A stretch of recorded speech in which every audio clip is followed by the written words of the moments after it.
வணக்கம் நேர்களே, இது ஷர்மிளா டாக்கீஸ். நான் உங்கள் டாக்டர் ஷர்மிளா. எலி ஏண்டா அம்மனமா ஓடுது அப்படின்னு கேட்பாங்கல்ல, அந்த மாதிரி தேர்தல் வந்துட்டாலே நம்ம பிரதமர் மோடி வந்து ஒரு டிவி சேனல்ல விட மாட்டாரு. எல்லா டிவி சேனல்லயும் போய் ஒரு இன்டர்வியூ கொடுத்துடுறாரு. தமிழாகட்டும், இல்ல மற்ற லாங்குவேஜஸா இருக்கட்டும். கேரளால போய் ஒரு இன்டர்வியூ, தெலுங்கானால போய் ஒரு இன்டர்வியூ, ஹைதராபாத்ல ஒரு இன்டர்வியூ. அந்த மாநிலங்களுக்கு தகுந்த மாதிரி ட்ரெஸ்ஸை போட்டுக்க வேண்டியது.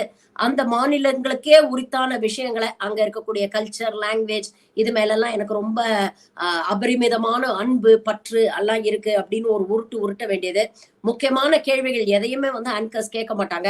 எல்லாருக்குமே வந்து 2 நாள் முன்னாலேயே கூப்பிட்டு வச்சு நல்லா ட்ரைனிங் கொடுத்து இந்த கேள்விகளை தான் கேட்கணும். இதுல எடை மறிச்சோ இல்ல அவர் சொல்ற பதில்ல இருந்தோ கிராஸ் கொஸ்டின் எதுவும் பண்ணக்கூடாது அப்படின்னு கம்ப்ளீட் ஸ்கிரிப்டட் இன்டர்வியூ வந்து கையில கொடுத்துட்டு இதுதான் நீங்க பேசணும்னு அவங்களுக்கு அவங்களோட கேரக்டர், அவங்களோட டயலாக்ஸ், ஸ்கிரிப்ட் எல்லாம் கொடுத்து ஒரு இன்டர்வியூ எடுப்பாங்க.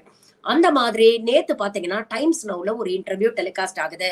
2 நாள் முன்னாலேயே ஷூட் பண்ணப்பட்ட இன்டர்வியூ அப்படிங்கிறது ரொம்ப தெளிவா தெரியுது. ஏன்னா 2 நாளாவே டைம்ஸ் நவுடைய ஊடக பிரஸ் செக்ஷன்ல பாத்தீங்கன்னா இவருடைய இன்டர்வியூட ஹைலைட்ஸ பத்தி தொடர்ந்து ஆர்டிகல்ஸ் வந்துகிட்டே இருக்கு. மே 7ஆம் தேதி 3ஆம் கட்ட வாக்குப்பதிவு நடக்குது. 48 மணி நேரத்துக்கு முன்னாடி எல்லா விதமான ப்ராபகண்டாவும் நிறுத்தணும்னு சொல்றாங்க. ஆனா கொஞ்சம் கூட கூச்சமே இல்லாம இவரோட இன்டர்வியூட எக்ஸப்ட்ஸ் வந்து பிரஸ்ல ரிலீஸ் பண்றாங்க. கிளிப்பிங்ஸ வந்து அவங்க டைம்ஸ் நவுடைய அபிஷியல் சோசியல் மீடியா பேஜஸ் எல்லாத்துலயும் ப்ரொமோஸா டெலிகாஸ்ட் பண்றாங்க. கரெக்டா ஓட்டு போடுற அன்னைக்கே இவருடைய இன்டர்வியூ டெலிகாஸ்ட் ஆகுது. இது எல்லாத்தையும் வழக்கம் போல எலெக்ஷன் கமிஷன் வேடிக்கை பார்க்குது. நேத்து ஓட்டு போட்டுட்டு பிரதமர் வந்து ரொம்ப சந்தோஷமா வந்து சொல்றாரு, எலெக்ஷன் கமிஷன் ரொம்ப சிறப்பா வேலை செய்யுது, எங்களுக்கு ரொம்ப திருப்தியா இருக்குன்னு. ஆமா, நீங்க சொல்றதுக்கெல்லாம் ஆமா சாமி போட்டுக்கிட்டு நீங்க செய்யற விஷயங்கள் எல்லாம் கண்டும் காணாம போனா எலெக்ஷன் கமிஷன் சிறப்பா வேலை செய்யுதுன்னு தான் சொல்லுவீங்க. சரி, coming back to the Times Now interview. Times Now இன்டர்வியூல நீங்க பாத்தீங்கன்னா நிறைய முக்கியமான விஷயங்களை பத்தி அவர் பேசுறாரு. உங்களுடைய தொகுதி காசியில வந்து எப்போ வாக்குப்பதிவு நடக்க போகுது அப்படின்னு கேட்டோன்னே அது லாஸ்ட் ஃபேஸ்ல வரும் அப்படின்னு சொல்லிட்டு காஷியை பத்தி ரொம்ப அப்படியே ஃபீல் பண்ணி அவர் சொல்றாரு. 2014 முதல்ல நான் வந்து வாரணாசியில போட்டிட்டப்போ நான் அங்க போய் நாமினேஷன் ஃபைல் பண்ணோன்னு திடீர்னு என்கிட்ட இந்த மைக்கை நீட்டினோன்னு எனக்கு என்ன சொல்றதுன்னு தெரியல.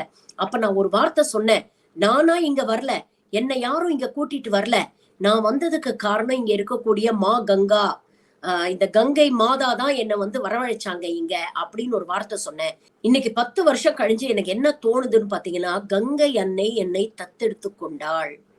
நான் முழுமையாக பனாரசியா மாறிட்டேன். கங்கை அன்னைய தான் என்னுடைய சொந்த அன்னையா நான் நினைக்கிறேன். அந்த அளவுக்கு காஷியோட நான் அப்படியே ஒன்றி போயிட்டேன் அப்படின்னு ரொம்ப ஃபீலிங்கோட கண்ணுல தண்ணி வச்சுக்கிட்டு பேசுறாரு.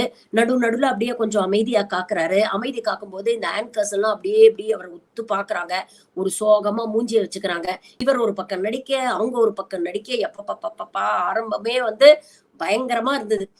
ஆனா உண்மை என்னன்னு பாத்தீங்கன்னா, இந்த கடந்த 10 வருஷத்துல இவர் உண்மையிலேயே தாய் ஸ்தானத்தில் வைத்து பூஜிக்க கூடிய கங்கை மாதா இவ்வளவு அழுக்கா இருந்ததே இல்ல. கிளீன் கங்கா ப்ராஜெக்ட்னு ஒண்ணு ஆரம்பிச்சாங்க. அதுக்காக கோடிக்கணக்குல செலவு பண்ணி பிரச்சாரம் பண்ணாங்க, ப்ராபகண்டா பண்ணாங்க, போட்டோ ஷூட் எல்லாம் நடத்துனாங்க. ஆனா இன்னைக்கும் கங்கை அழுக்கு படிஞ்சுதான் கிடக்கு. Ganga is the most polluted river in India. அதுவும் குறிப்பா மோடியோட தொகுதி காசியில இன்னும் அதிகமா இருக்கு பொல்யூஷன் அப்படின்னு சொல்றாங்க. இதுதான் இவர் தன்னுடைய தாய் ஸ்தானத்தில் வைத்திருக்கிற கங்காவை பார்த்துக்கிட்ட லட்சணம். அடுத்தது தன்னுடைய பெற்ற அன்னைக்கு வராரு. நான் ஒவ்வொரு தடவையும் வந்து நாமினேஷன் ஃபைல் பண்ணும் பொழுது எங்க அம்மா காலில் விழுந்து ஆசீர்வாதம் வாங்கிட்டு தான் போவேன். ஆனா இன்னைக்கு எங்க அம்மா இல்லையே அப்படின்னு சொல்லி ரொம்ப ஃபீல் பண்றாரு. அம்மா சென்டிமெண்ட் எல்லாருக்குமே இருக்கும். அவருக்கும் அவருடைய அம்மா மேல அன்பு இருக்கும். அதனால அதுல வந்து நம்ம கேள்வி கேட்க போறது கிடையாது. ஆனா அதை தாண்டி ஒரு விஷயத்த நாம முக்கியமா யோசிக்கணும். இந்த கடந்த 10 வருடத்துல பிரதமர் மோடி இவருடைய தாயாரை எந்த அளவுக்கு ப்ராபகேண்டாக்கு யூஸ் பண்ணியிருக்கிறாருன்னு. டிமானிட்டைசேஷன் வந்த டைம்லயும் சரி, டிமானிட்டைசேஷனுக்கு அப்புறம் ஒரு 50 நாட்களுக்கு அப்புறம் பார்த்தீங்கன்னா, ஹீராபென் அவர்களை ஏடிஎம் வாசல்ல நின்னு போட்டோ ஷூட் பண்ணி இத வந்து பத்திரிகைகள்ல போட்ட கூட்டம் இந்த கூட்டம் அப்படிங்கறத ஞாபகம் வச்சுக்கோங்க.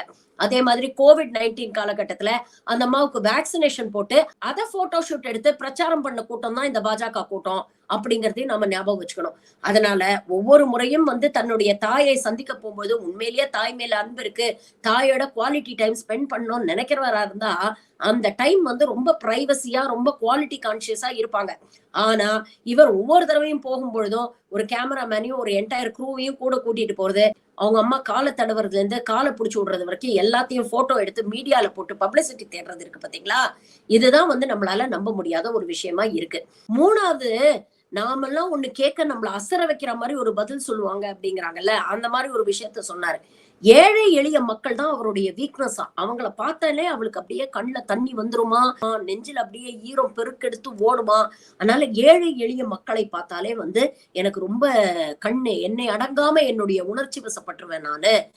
அந்த அளவுக்கு வந்து எனக்கு ஏழை எளிய மக்களுடைய வாழ்க்கையை மேம்படுத்தணும். எங்க அம்மா என்னை இதுதான் சொல்லி குஜராத்ல நான் சிஎம் ஆக்கும் பொழுது எங்க அம்மா அதைத்தான் சொன்னாங்க. ஒவ்வொரு நிமிஷமும் நீ ஏழை எளிய மக்களை பத்தி மட்டுமே யோசிக்கணும். அவங்களுடைய வாழ்க்கையை மேம்படுத்துறதுக்கான திட்டங்களை தான் நீ கொண்டு வரணும் அப்படின்னு ஒவ்வொரு தடவையும் எங்க அம்மா என்ன ஆசீர்வாதம் பண்ணும்போது சொல்லுவாங்க. அதனால ஏழை எளிய மக்கள்னா எனக்கு ஒரு தனி பாசம் உண்டு அப்படின்னு சொல்வாரு. ஆனா இந்த ஏழை தாயின் மகனுடைய வாழ்க்கை லைஃப் ஸ்டைல் எல்லாம் பாத்தீங்கன்னா அப்படி இருக்காது. அதுக்கப்புறம் வழக்கம் போல என்னை பதவியில இருந்து இறக்கறதுக்கு வந்து உள்நாட்டு தலைவர்களும் வெளிநாட்டு தலைவர்களும் சேர்ந்து சதி பண்றாங்க. இந்த உலகமே மோடிக்கு எதிராக இயங்குது அப்படிங்கிற வடையெல்லாம் வந்து சுட்டாரு. அதுக்கப்புறம் விக்சித் பாரத், என்னுடைய இலக்கு வந்து 2024 கிடையாது. என்னுடைய இலக்கு வந்து தொலைநோக்கு பார்வை 2047 விக்சித் பாரத்.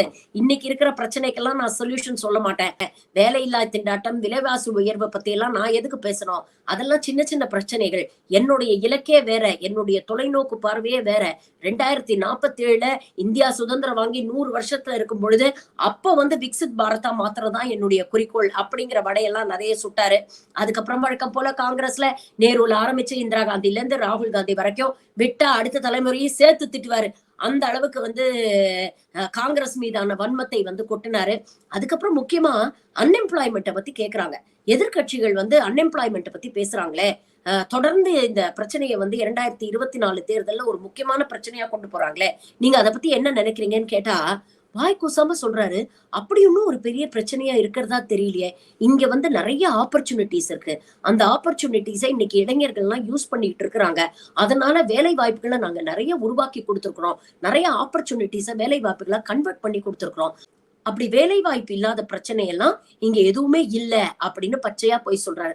ஏற்கனவே வந்து அக்ரிகல்ச்சர் செக்டரே ரொம்ப படுத்துருச்சு, விவசாயிகளே ரொம்ப கஷ்டப்பட்டுட்டு இருக்காங்க அப்படிங்கிற தரவுகள்லாம் வெளியில வருது. இத பத்தி எல்லாம் கொஞ்சம் கூட கவலைப்படாம நாங்க நிறைய வேலை வாய்ப்புகளை உருவாக்கி இருக்கிறோம் அப்படின்னு சொல்றாரு. அதுக்கப்புறம் பிரைஸ் ரைஸ், இன்ஃபிளேஷனை பத்தி கேக்குறாங்க. இத பத்தியும் வந்து எதிர்கட்சிகள் தொடர்ந்து பேசுறாங்களே, நீங்க என்ன நினைக்கிறீங்க அப்படின்னா அதுக்கு ஒரு விளக்கம் கொடுத்தாரு பாருங்க.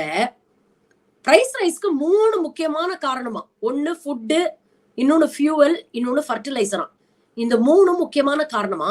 இந்த 3உடைய விலைவாசியும் வந்து கட்டுப்படுத்த முடியாத அளவுக்கு மோடி அரசாங்கத்தோட கையை வந்து கட்டி போட்டிருக்கிறாங்களாம். ஏன்னா ரஷ்யா யுக்ரைன் போர் நடக்கிறதுனால இந்த 3ஓட விலையும் ஏறிடுச்சு. இதனாலதான் இன்ஃபிளேஷன் ஜாஸ்தி ஆயிடுச்சு அப்படின்னு ஒரு கதையை விட்டாரு பாருங்க. உலக சந்தையில் கச்சா எண்ணெயோட விலை காங்கிரஸ் ஆட்சி காலத்தை விட இப்ப ரொம்ப கம்மியா இருக்கு. அதுவும் ரஷ்யால இருந்து நம்ம வாங்கக்கூடிய க்ரூட் ஆயில் ரொம்ப கம்மியான பிரைஸ்ல தான் நம்ம வாங்கிக்கிட்டு இருக்கோம். ஆனா இந்த பெனிஃபிட்டை மக்களுக்கு பாஸ் பண்ணாம இந்த விலையை அதே லெவல்ல மெயின்டைன் பண்ணிட்டு இருக்கு இந்த மோடி அரசாங்கம். இதுதான் முக்கியமான காரணம். பெட்ரோல் டீசல் விலை உயர்ந்து இருப்பதனால்தான் உற்பத்தி விலை ஜாஸ்தி ஆகுது, லாஜிஸ்டிக்ஸ் விலை ஜாஸ்தி ஆகுது. இதனால் சந்தையில் பொருட்களுடைய விலை ஜாஸ்தி ஆகுது. இதனால பிரைஸ் ரைஸ், இன்ஃபிளேஷன் வருது. இதை யாரு கட்டுப்படுத்துறோம்? இந்த அரசாங்கம் தானே கட்டுப்படுத்துறோம். அதுக்கு தானே வந்து நீங்க ஆட்சியில வந்து உட்கார்ந்தீங்க 2014ல. என்னெல்லாம் வாக்குறுதிகள் கொடுத்துட்டு வந்து உட்கார்ந்தீங்க, அதெல்லாம் சுத்தமா மறந்துட்டீங்களா? இப்ப ரஷ்யா யுக்ரைன் வார் மேல தூக்கி பழிய போட்டுட்டு எங்களால எதுவும் செய்ய முடியாதுன்னு சொல்றதுக்கு அவங்கள பிரதமரா கூட்டு வந்து உட்கார வச்சாங்க. ஆனா இப்படி பேசுறாரு நாட்டுடைய பிரதமர். அப்புறம் ஃபைனலா கேக்குறாங்க, இந்த ஆரம்பத்துல வந்து 400 பார்னு நிறைய பேசுனீங்களே, இப்ப 2 கட்ட தேர்தல் முடிஞ்சு போச்சு, 3வது கட்ட தேர்தல் வந்து நடக்க போகுது.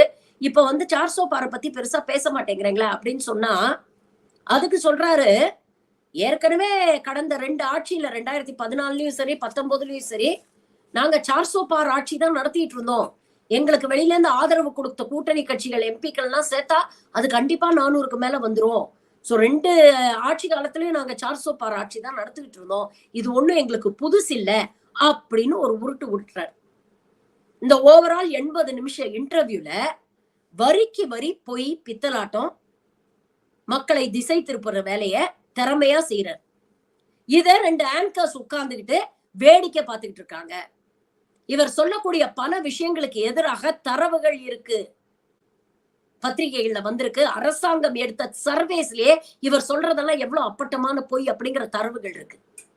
ஆனா ஒரு மீடியா கூட இவரை எதிர்த்து கேள்வி கேட்க தைரியமோ தெம்போ இல்லாம இன்னைக்கு இவங்க காலடியில விழுந்து கிடக்கு அப்படிங்கிறதுதான் உண்மை.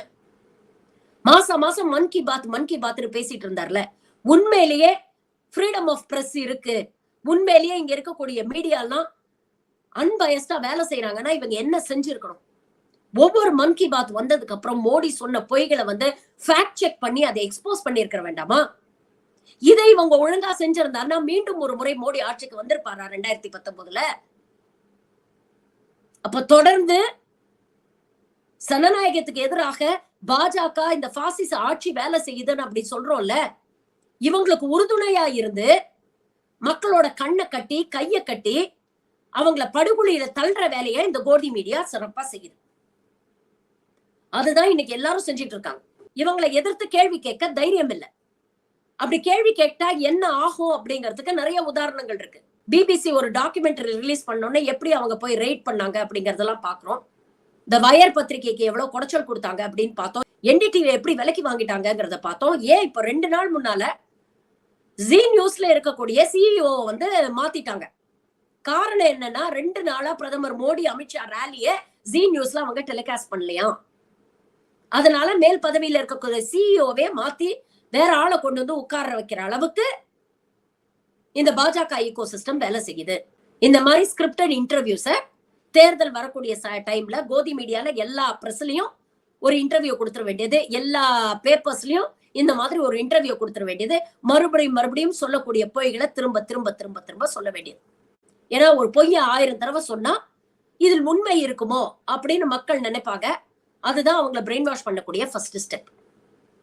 இன்னைக்கு இந்த டைம்ஸ் நவ் இன்டர்வியூ நீங்க பாத்தீங்கன்னா எவ்வளவு ஃபேக்கா, எவ்வளவு சூப்பர்ஃபிஷியலா, எவ்வளவு ஷாலோவா இருந்தது அப்படிங்கிறது உங்களுக்கே புரியும். பொறுமை இருந்து நேரம் இருந்து இத பார்க்கணும் தோணுச்சுன்னா பாருங்க, இல்லைன்னா டோன்ட் வேஸ்ட் யோர் டைம். நன்றி, வணக்கம்.